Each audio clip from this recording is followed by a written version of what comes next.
ओम नमो भगवते वासुदेवाय नमः। भगवत दर्शन और भगवान आदेश के बाद विष्णु स्वामी भक्ति के प्रचार प्रसार में संलग्न हो गए। एक बार की बात है, अपने बहुत से शिष्यों को साथ लेकर आप भक्ति का प्रचार करने हेतु भगवान जगन्नाथ जी का दर्शन करने उनके धाम श्री जगन्नाथपुरी आए। उस समय महाप्रभु जगन्नाथ स्वामी का फूल डोल महोत्सव चल रहा था। वह भक्त दर्शनार्थियों की अपार भीड़ लगी थी। आप गरुड़ स्तंभ के पास खड़े होकर प्रभु की मनोहर झांकी के दर्शन करने लगे, परंतु दर्शनार्थियों के बढ़ते जन सैलाब में आपको बड़ा वहाँ खड़ा हो रह पाना संभव ना लगा, तो मंदिर के द्वार से हटकर आप उसके पृष्ठ भाग में चले गए और वहाँ बैठकर प्रभु की उसी मनोहर झांकी का ध्यान करने लगे, जिनका उन्हें गरुड़ स्तंभ के पास दर्शन हुआ था। जितनी उत्सुकता भक्तों को भगवान दर्शन करने की होती है, उतनी ही उत्सुकता भगवान को भी अपने भक्तों के दर्शन की होती है।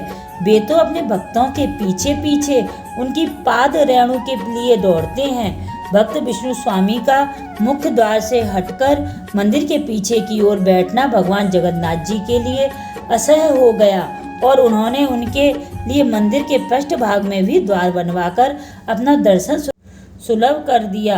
भगवान की अहेतों की कृपा दर्शन कर विष्णु स्वामी भाव विभोर हो गए। उनका भक्त हृदय भगवत प्रेम से गदगद हो उठा। उधर दर्शनार्थियों के जब यह ज्ञात हुआ कि मंदिर के पृष्ठ भाग में भी एक द्वार खुला है और उसमें भी भगवान दर्शन हो सकते हैं, तो वहाँ भी सहस्त्रों की संख्या में जन समुदाय पहुँच गया।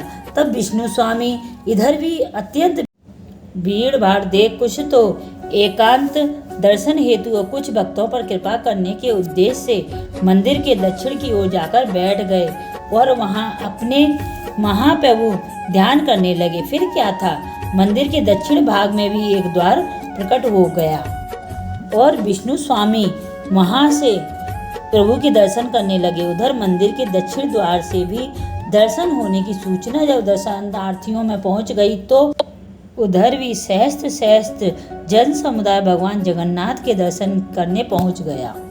अब विष्णु स्वामी जी उठकर मंदिर के उत्तर भाग की ओर चले गए, तो उधर भी एक द्वार प्रकट हो गया। इन आश्चर्यमयी घटनाओं को देखकर लोगों का ध्यान विष्णु स्वामी की ओर गया और उन्होंने यह विश्वास हो गया कि उच्च श्रेणी के सिद्ध संत महापुरुष हैं तथा इन्हीं के लिए स्वयं भगवान ने ही अपने मंदिर में चारों ओर द्वार प्रकट कर दिए। तब वहाँ की असक्त जन समुदाय इनके प्रति श्रद्धावंत हो उठा और उन्होंने भी उन सबको प्रभु की भक्ति का उपदेश दे कृत्य कर दिया। भगवत प्रेरणा से भक्ति की संवर्धना करते करते इतनी वृद्ध अवस्था आ गई, तब इन्होंने सहस्त्र मर्यादा के रक्षण के लिए दृढ़ संन्यास ग्रहण किया और भगवान चर्चा करते करते यह भगवान की नित्य लीलाओं में प्रवेश कर गए। जय जय श्री राधे, जय जय श्री राधे, जय जय श्री राधे।